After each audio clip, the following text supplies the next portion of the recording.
Assalamualaikum warahmatullahi wabarakatuh. Salam sejahtera bagi kita semua. Welcome back to my channel. Kembali lagi dengan aku Yura. Nah, kali ini aku mau membahas soal P3K yang manso ya teman-teman. Jadi manso itu adalah manajerial dan juga sosiokultural. Dan ini untuk formasi umum, tidak hanya guru, non guru juga ya teman-teman. Jadi bagi P3K teknis juga bisa menggunakan video ini untuk belajar seperti itu. Nah, silakan bagi teman-teman yang sedang mempersiapkan tes P3K tahun 2024 bisa pantengin video dari aku ini.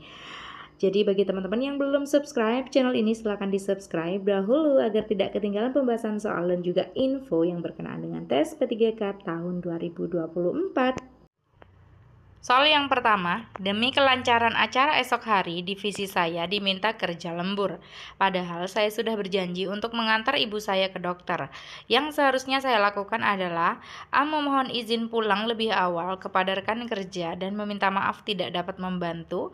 B. Mencoba menghubungi ibu saya dan mengatakan saya akan sedikit terlambat. C. Lembur sampai pekerjaan selesai karena merupakan kewajiban. D. Meminta izin kepada atasan untuk mengantar ibu sebentar lalu kembali bekerja. Nah, untuk soal nomor 1 ini kasusnya ya teman-teman, kita harus memilih antara dua seperti itu. Jadi mau lembur atau mengantar ibu ke dokter. Nah, kalau misalnya lembur ini kan berkenaan dengan pekerjaan kita, berarti kan profesionalisme kerja kita diukur di sini. Lalu juga mengantar ibu ini juga penting ya teman-teman. Ibu itu adalah orang yang terpenting bagi kita seperti itu.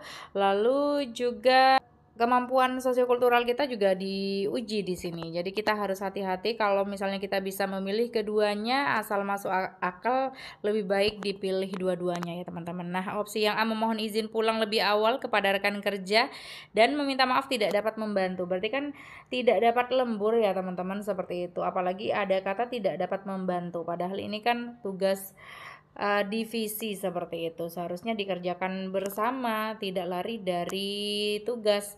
Jadi opsi A ini sudah pasti salah.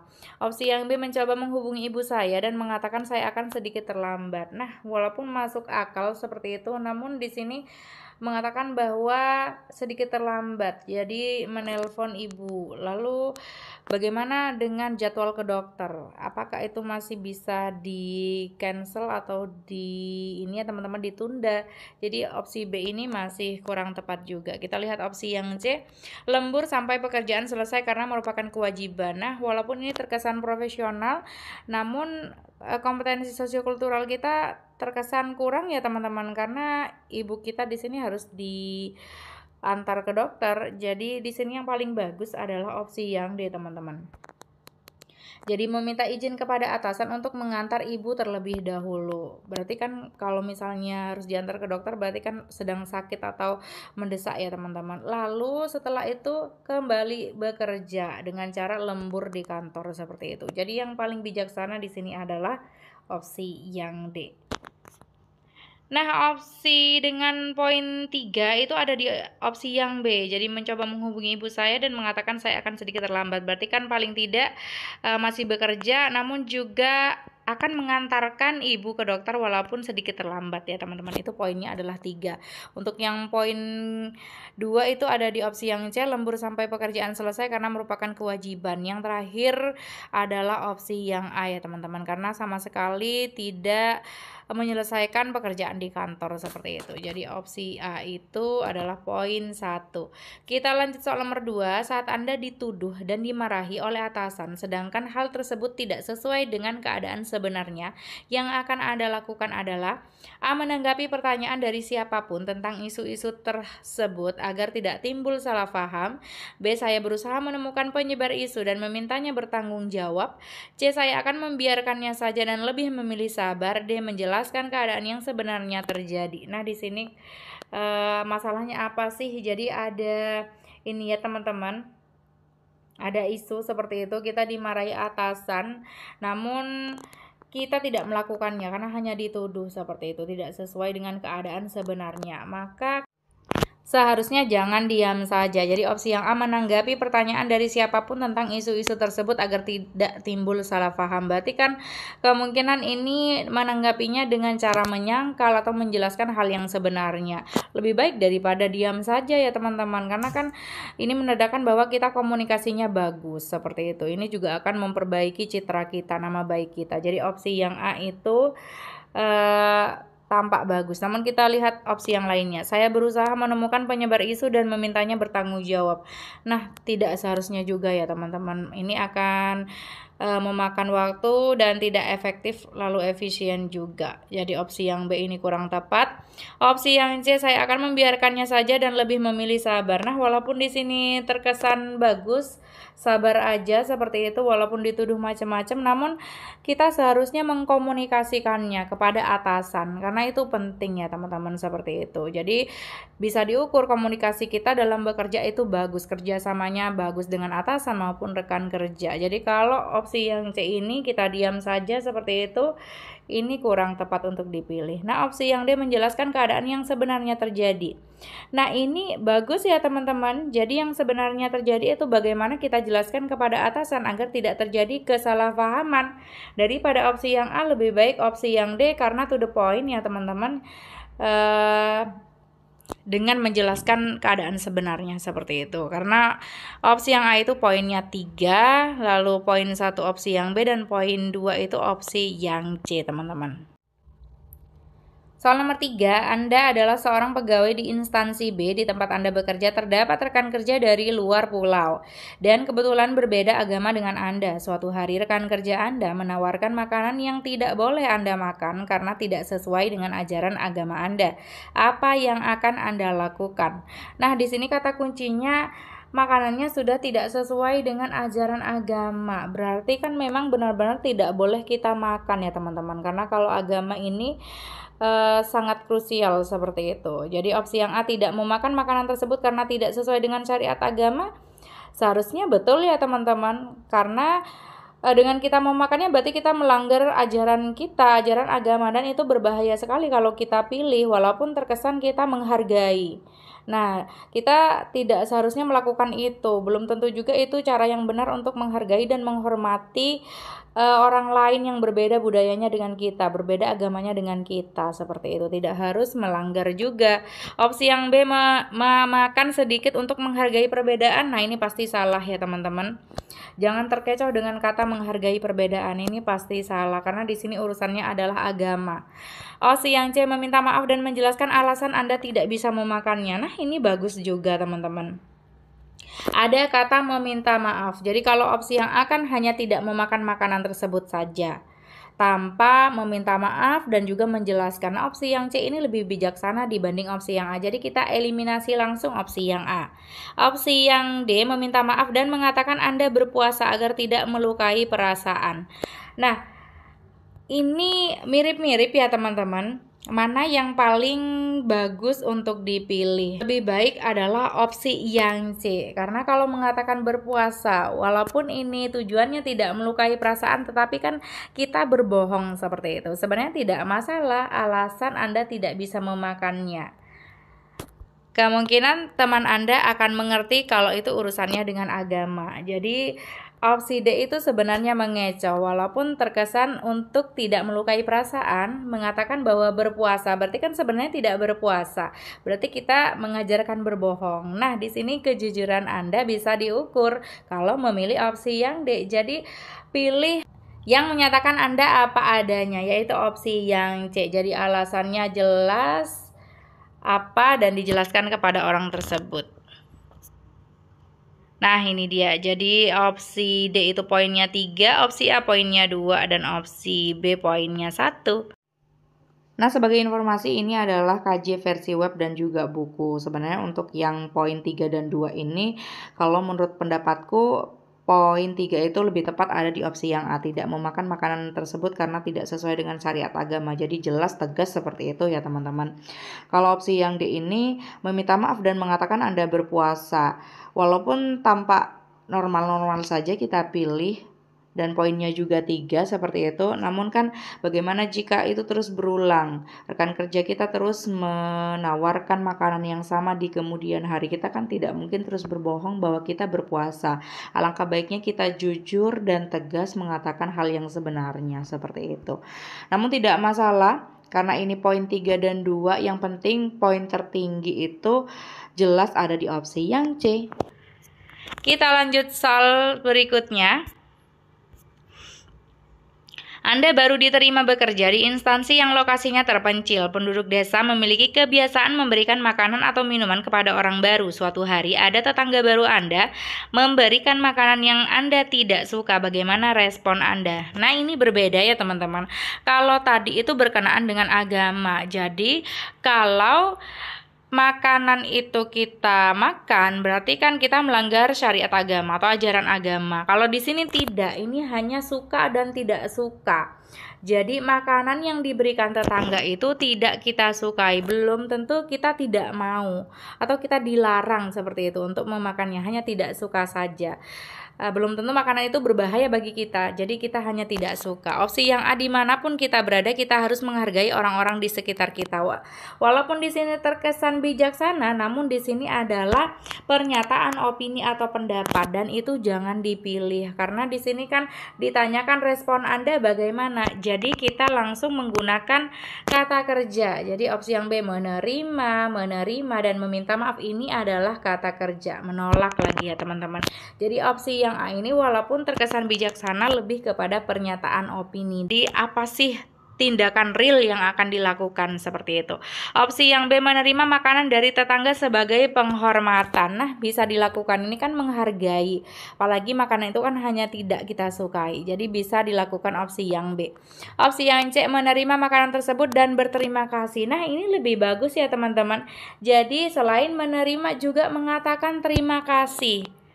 Jadi pasti yang memberikan atau tetangga kita akan merasa senang kalau kita berterima kasih. Opsi yang D, meminta maaf dan menolak secara halus. Nah, walaupun di sini ada kata meminta maaf, lalu menolaknya secara halus, kan berarti kita menolak. Jadi kalau misalnya ukurannya suka dan tidak suka, lebih baik kita terima ya teman-teman. Seperti itu. Berbeda dengan yang kasus makanan tidak sesuai dengan agama tadi. Jadi opsi yang D ini jangan dipilih. Opsi yang terbaik itu adalah opsi yang C. Nah, opsi dengan poin 3 itu ada di opsi yang B, opsi dengan poin 2 ada di opsi yang D, dan poin 1 itu ada di opsi yang A. Soal berikutnya, nomor 5, Anda adalah pegawai yang tergolong mahir dalam penggunaan IT. Suatu ketika ada pegawai baru yang ternyata juga jago dalam penggunaan IT. Pegawai tersebut bahkan menggunakan aplikasi baru yang dapat mempermudah pekerjaan di perusahaan. Yang akan Anda lakukan adalah, nah kita langsung bahas saja biar cepat ya teman-teman. Jadi di sini kasusnya adalah ada pegawai baru, rekan kerja baru kita yang nggak kalah jago IT-nya dengan kita, bahkan ia menggunakan aplikasi baru yang dapat mempermudah pekerjaan di perusahaan. Berarti kan bagus sekali, positif sekali. Jadi kalau ditanya respon kita bagaimana, seharusnya kita meresponnya dengan positif juga ya teman-teman. Dengan cara apa? Opsi yang A, belajar penggunaan aplikasi tersebut. Nah, ini bagus dari rekan kerja baru untuk menunjang kinerja. Bagus sekali ya teman-teman. Jadi kita menunjukkan bahwa mau belajar, beradaptasi dengan hal-hal yang baru. Lalu juga kita bisa menerima rekan kerja baru kita. Jadi tidak iri, malah mengambil sisi positifnya. Kita mau belajar dari dia. Ini bagus sekali. Tujuannya untuk menunjang kinerja kita. Jadi bagus sekali opsi yang A ini. Opsi yang B, belajar aplikasi tersebut agar tidak kalah saing. Nah, sebenarnya sama namun tujuannya kurang tepat ya teman-teman. Agar tidak kalah saing. Lebih ke negatif maknanya. Jadi ada persaingan di situ. Opsi yang C, menggunakan aplikasi seperti biasa dan tidak bersikap iri. Walaupun ada kata tidak bersikap iri, namun kalau kita menggunakan aplikasi seperti biasa, tidak mencoba hal baru, aplikasi baru, maka kita disebut tidak bisa beradaptasi dengan teknologi baru ya teman-teman. Padahal kita harus terus mengupdate ilmu kita. Opsi yang dia mengakui kehebatannya dan fokus dengan pekerjaan sendiri. Nah, ini juga kurang tepat ya teman-teman. boleh-boleh saja mengakui kehebatan, namun dengan fokus dengan pekerjaan sendiri ini kurang tepat, karena seharusnya kita mau belajar ya teman-teman. Jadi opsi yang A ini bagus. Nah, kita lanjut. Soal nomor 6, ketika berbelanja di pusat perbelanjaan, penjual melakukan kesalahan pengembalian uang kepada saya. Yang akan saya lakukan adalah A. Saya tidak terlalu memusingkan hal tersebut dan kembali melakukan aktivitas. Nah, di sini kalau ada kesalahan pengembalian, baik kalau kita rugi maupun kalau penjualnya yang rugi, kita harus mengkomunikasikannya. Jadi kita harus jujur seperti itu. Kalau opsi yang A berarti kan cuek dan tidak memusingkan hal tersebut, berarti kan tidak mengkonfirmasi ulang ya teman-teman, seperti itu. Jadi opsi A ini kurang tepat untuk dilakukan. Opsi yang B mengkonfirmasi bahwa saya dirugikan berkenaan dengan uang kembalian. Nah, mengkonfirmasi ini bagus untuk dilakukan. Jadi tidak diam saja, tidak cuek. Namun di sini saya dirugikan. Bagaimana kalau penjualnya yang dirugikan? Apakah Anda akan diam seperti itu? Jadi opsi B ini masih ambigu. Opsi yang C, saya mengkonfirmasi untuk mendapatkan kebenaran. Nah, ini bagus ya teman-teman daripada opsi A dan B. Opsi yang D, saya mengabaikan saja karena mungkin harga sudah berubah dari biasanya. Jadi di sini yang paling tepat adalah opsi yang C. Nah, opsi dengan poin 3 itu ada di opsi B, lalu opsi yang paling rendah ada di opsi yang D. Karena ada kata mengabaikan, berarti kan kita cuek dan sama sekali tidak peduli, seperti itu ya teman-teman. Kita lanjut soal nomor 7. Anda mendapatkan tugas lapangan di daerah yang baru dan sangat berbeda dengan budaya Anda. Bahkan rekan kerja juga memiliki banyak perbedaan dengan Anda. Sebaiknya Anda. Nah, akan banyak sekali soal seperti ini teman-teman. Jadi ini berkenaan dengan kompetensi sosiokultural. Jadi perbedaan agama, perbedaan budaya, perbedaan watak, sifat dengan rekan kerja, perbedaan pendapat, pasti akan disuguh-suguhkan itu. Jadi kita harus memilih opsi yang menyatakan bahwa kita siap akan perbedaan itu, tidak masalah, justru kita jadikan hal yang positif. Dan kita harus memilih opsi yang terbaik dari yang baik. Nah, opsi yang A, mengikuti budaya daerah tersebut karena suksesnya tugas paling penting. Nah, bisa ya teman-teman. Jadi ada istilah di mana bumi dipijak, di situ langit dijunjung ya teman-teman. Bisa saja untuk dilakukan. Jadi di sini namun mengikuti budaya daerah agak ambigu juga. Kalau misalnya budayanya tidak sesuai dengan syariat agama kita, apakah harus dilakukan juga seperti itu? Jadi opsi A ini sebenarnya masih ambigu. Kita cari dulu apakah ada opsi yang lebih baik. Opsi yang B, mempertahankan budaya sendiri karena salah satu bentuk loyalitas.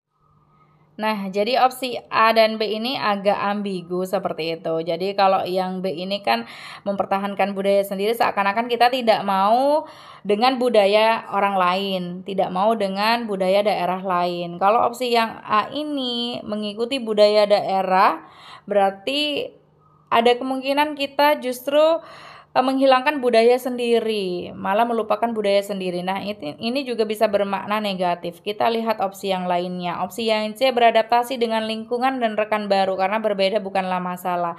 Nah, ini lebih bijaksana ya teman-teman. Ada kata beradaptasi. Jadi kalau beradaptasi itu kita masih bisa memfilter, kita bisa belajar budaya daerah lain, namun kita juga tidak menghilangkan jati diri kita. Jadi ada budaya yang tetap kita pertahankan, namun kita belajar budaya lain yang tidak bertentangan, seperti itu ya teman-teman. Dengan kata beradaptasi ini lebih bijaksana dibandingkan opsi A dan B. Jadi beradaptasi dengan lingkungan, tidak hanya lingkungan namun juga rekan kerja baru. Karena berbeda bukanlah masalah. Kalau Anda memilih opsi yang C, berarti Anda ini tidak masalah terhadap perbedaan, justru akan memberikan sisi positif dari perbedaan tersebut, seperti itu. Opsi yang C ini bagus sekali. Opsi yang D, tidak gentar dan tidak takut pada perbedaan yang ada. Sebenarnya mirip dengan opsi yang C, namun opsi yang C ini lebih bagus maknanya karena ada kata beradaptasi, seperti itu. Nah, di sini benar opsi yang D itu poinnya 3 ya teman-teman. Kita lanjut soal nomor 8. Pergantian kurikulum yang dilakukan pemerintah menuntut guru-guru untuk mengubah cara penyampaian materi dan suasana pembelajaran. Terhadap perubahan ini, sikap saya Nah, ini juga sama sebenarnya, terhadap perubahan-perubahan kita harus beradaptasi. Intinya seperti itu. Opsi yang A berusaha untuk mengajar dengan baik sesuai tuntutan kurikulum saat ini. Nah, bagus ya teman-teman. Berarti kan kalau kita menyesuaikan dengan tuntutan kurikulum, berarti kan kita mau beradaptasi. Cara mengajar kita juga berubah sesuai perkembangan zaman seperti itu. Jadi kita tidak monoton, tidak melulu konvensional, ceramah dan lain sebagainya. Jadi opsi yang A itu bagus. Opsi yang B tetap mengajar dengan cara lama tetapi tetap mempelajari cara baru, buat apa juga. Jadi kalau mengajarnya tetap cara lama, walaupun Anda mempelajari cara baru, ini kurang berguna juga seperti itu. Opsi yang C mengajar dengan cara yang sesuai dengan keinginan anak. Nah, di sini juga kurang tepat ya teman-teman. Seperti itu. Seharusnya mungkin lebih tepatnya sesuai dengan karakteristik anak, minat bakat, lalu juga gaya belajar itu lebih masuk akal daripada dengan keinginan anak seperti itu. Opsi yang D mengajar sesuai tuntutan kurikulum dan terus memperbaiki kemampuan. Nah, di sini lebih bagus daripada opsi yang A karena diperkuat dengan kata terus memperbaiki kemampuan. Berarti kan kompetensi profesional kita juga terus kita kembangkan seperti itu dengan mengikuti pelatihan, diklat, BIMTEK, dan lain sebagainya. Tentunya mengajarnya juga sesuai dengan tuntutan kurikulum saat ini seperti itu. Opsi yang paling bagus di sini adalah opsi yang D. Nah, soal nomor 8 ini adalah soal terakhir dalam video kali ini. Jadi bagi teman-teman yang sedang mempersiapkan tes P3K, silakan tonton pembahasan video dari aku. Dan jangan lupa teman-teman silakan komen di kolom komentar soal apa sih yang mau dibahas dan mau diketahui berkenaan dengan tes P3K tahun 2024. Sekian, jangan lupa di like, comment, and subscribe. Wassalamualaikum warahmatullahi wabarakatuh.